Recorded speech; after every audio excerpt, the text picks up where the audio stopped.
Olá, crianças! Vamos iniciar nossa aula de história de hoje, continuando falando sobre o tempo. E nós vamos apresentar hoje alguns tipos de relógio. Os relógios medem a passagem do tempo em segundos, minutos e horas. Existem muitos tipos de relógio. Vamos conhecer algum deles?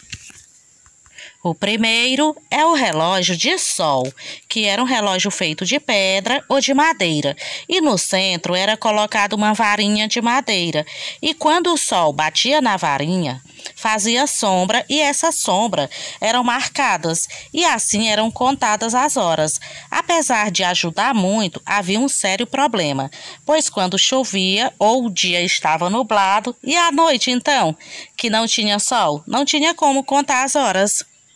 O relógio de água foi um dos primeiros relógios. Ele marca o tempo por meio da passagem de água de um recipiente para o outro. E esse relógio era problemático porque se alguém esquecesse de pôr água no relógio, não tinha hora naquele dia. O relógio de areia, ou ampulheta, funciona do mesmo jeito que o relógio de água, mas no lugar da água coloca-se areia. Era de vidro e deixava passar uma areia bem fininha por um buraquinho muito pequeno.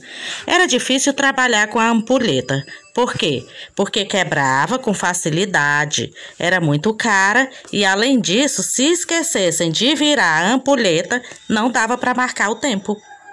Atualmente, utilizamos relógios de ponteiros ou digitais, que são conhecidos por todos.